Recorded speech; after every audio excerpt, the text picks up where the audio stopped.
Zombie apocalypse.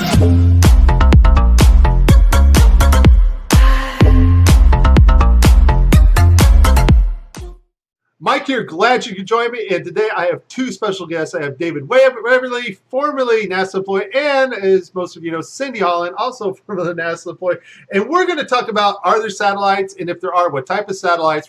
David's going to talk just a little bit about the South Pole because he was stationed there. So he's got a lot of cool information, facts about that. And we're going to talk about Cindy. Of course, she worked at Lockheed Martin, which an engineer told her what? That the Earth is flat. The Earth is flat, straight from an engineer at Lockheed Martin. If anybody knows if the Earth's flat, Lockheed would know. So, David, let's hear, what did you do for NASA? And tell us about your experiences. I know you work for Goddard Space Center. Tell us about your experiences at the South Pole. Yeah. Okay, so I actually wasn't at the South Pole because there isn't a South Pole. Oh! But, whoa. Is there something to walk on down there? I mean... Well, first of all, Antarctica, regardless of whether you believe in a globe or a flat Earth with a encircled or encompassed Antarctica, Antarctica is a landmass covered with ice, a whole lot of ice. How far out did you get to go? How much ice is there? Anyway, so you know I don't have a serious face. Sorry, dude. You get. But how far out did I go? I was at McMurdo Station. Okay, so you're right on the edge, under just directly south of New Zealand, right? Yeah, that's. I mean, everything is south. Well, yeah. Right. Yeah. Okay. Yeah. I'm pulling your leg, man. Listen. So look. Okay, it's pretty.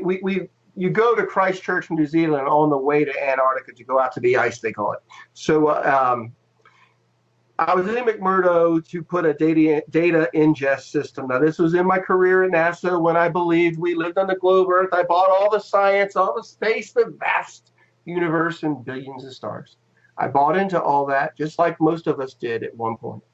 And so I'm down there, and we put this system in to capture the data. And it's for polar orbiting spacecraft, so that because there's a big data hole in the Antarctic data set, a big hole. Are you talking about the map part, the part where Hollow Earthers say there's nothing there? Yes, any map that you would have seen of the Earth showed this huge gaping lack of data in the center of Antarctica. And I can tell you the reason why that is because there is no center of Antarctica. Antarctica is a ring, but I didn't know that then. So we go down there. Now, here's the thing, and I was about to tell you a little while ago, is I set this system up. Everything's functional. We were ingesting data. We're retransmitting it offline when there are no spacecraft orbiting over, quote unquote. And about 10 years later, I'm watching a YouTube video, and I'm looking at images on Google Earth of Antarctica. And there's a big gaping hole in the data set for Antarctica on Google Earth. And I'm like, now you got to understand, I personally went there to correct that. So I was kind of like a little weirded out. Like, why in the heck is there no data for this large area of Antarctica when I went down there to correct that? And this is here 10, 12 years later. So I called my old boss and said, hey, Mike, what's the deal? How come we don't have any data, any imagery over the center portion of Antarctica? And his answer to me, and I talked to my pastor about this even, because I was like freaking out about it, because it didn't make any sense. You think after 10 years they'd have some data, right? Dude, 12 years. 12 years, okay. Yeah, and we spent $500,000, which isn't a lot of money by NASA standards, but on this project to go down there. I didn't even want to go, to be honest. I was newly married to my wife. I didn't want to leave her for 5 minutes. You know what I'm talking about. So anyway, so I go down. I was lamenting the whole time, you guys. Anyway, so I call Mike and I say, what's the deal with this? And he says, well, Dave, they opted out. They didn't want our data. They got a pipe. They got a fiber optic network from McMurdo to Svalbard. Now, you got to understand, Svalbard is almost the total other side of the world. Okay, it's one of the most north places on the quote unquote planet. Okay. Now, is this a undersea pipe from McMurdo that far? Yes. Fiber Okay. optic pipes under the ocean from McMurdo Station all the way to Svalbard. Now, even on a flat Earth map, it's freaking far. Okay. So wait a minute. Supposedly we have satellites. We have all this great space technology. Yes. Why the heck do we need a fiber optic pipe from Listen, McMurdo? that's what I'm getting at. So he's telling me this, and this is what he's telling. And I'm going. Now I don't even think I believe that I knew about flat Earth yet. Then this is what was leading up to my going. Holy crap! We're deceived. So I'm on the phone with him, and he's retired at this point from NASA. I'm like, well, that doesn't make any sense. Why the hell? He said, well, they opted out to send the data to Svalbard. That's the Norwegians, okay? And that they would process the data and sell it back to us. What? I'm just saying. So I'm like, okay, this doesn't make any sense at all.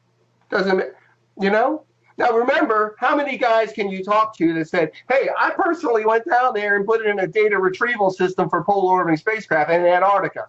You hear that every day, right? Well, in the flat Earth community, there's a few. Yes, I know that. So it's important that everybody understand that you were there to map what's essentially still not there and still not mapped today. That's right. To fill out an area of data, a huge area that was not there. And it's still not. See, here's the thing. He says, well, yeah, they pipe it over the fiber optic network to Svalbard, and then they sell it back to us. Well, it's still a big gaping hole in the data. Hello. So 2017, we have yet to map a portion of one of our continents if the Earth is a globe, correct? And we supposedly, quote unquote, have continuously polar orbiting spacecraft. Guys, listen. There's a whole series of spacecraft that I worked on also, called EOS, Earth Observation Systems. And it was like 5 different spacecraft, and they each looked at different spectrum. One was for atmospheric qualities, another was Terra, anyway. They are all polar orbiters because the whole idea is that the Earth is spinning and these daggone satellites go around and they get a different swath of the world as the Earth spins underneath it. Right, strip data. Again, I'm speaking. Huh? That's called strip data, right? Yeah, and so and from a global perspective, that makes sense, right? Okay, so how come there's no data still from the southern part of Antarctica? Well, according to Rob Simmons, and he gave us Russia's, Japan's, and the U.S.'s image servers, the Titan, the MRR-8, and the Epic Discover are all pictures of models taken from ground-based cloud radar, and then they put the model together of Earth. All their image data is fake. It's not a picture of Earth from space. So we know that about those satellites because Rob Simmons, and that's the guy, in case you don't know, folks, it's Photoshop. It has to be. Well, it has to be Photoshop because there are no pictures of Earth. So we know for a fact those images are not from space. They're just images put together by a computer called MyDAL. And so now you're saying you were stationed in Antarctica. Your job was supposedly to map this missing big area. Because NASA, if they show a radar of the South Pole, you see this big gaping round circular hole there of no data of anything mapped. And so your job was to map this out. 12 years later, you come to find out that they mapped nothing. It's still the same today, right? Cindy, you mentioned a project that you cannot talk about, of course, and we'll respect that. But they are, in most part, what are really satellites, correct? What can you tell us about this, Cindy? Well, I have not researched that particular aircraft myself, but I can tell you that the research that I've done shows us that the satellites that they claim are orbiting Earth are not orbiting Earth. There are not flying around the ball kept in check by gravity by constantly falling and missing the curve, right? Correct. Okay. That are never seen in any photos, by the way. That's a crazy concept, too, that you're spinning around a ball, constantly falling and missing it because you're going 17. Sci-fi movie. Yeah, If that's you science want fiction. to create a sci-fi movie, it's a really good topic. But in reality, it's, yes, they're building satellites because I have friends who work for these companies who build them. Yes, sir. There are people who build these and work on these programs, and that's not fake. What's fake is that they're being sent into orbit. That's the part that's fake. And so that's the part that we're researching. We're looking into these anomalies because we know that outer space is not factual. It's created. It's not. It's a sci-fi movie. It's not something that's able to be. You can't go there. Yes. It's We just not a can't place get to the go. moon. So, Cindy, You can't next. And so I pick apart Hollywood movies, but the knowing is a good one because it kind of shows you the direction that they're taking. They're using specific agendas. Space absolutely. The globe absolutely.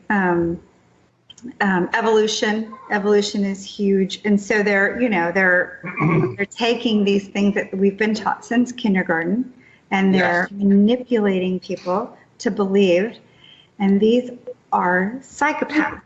They don't have guilt. They do not have feelings. Correct. They're able to teach these things in schools and in college and all the way up to people who are PhDs.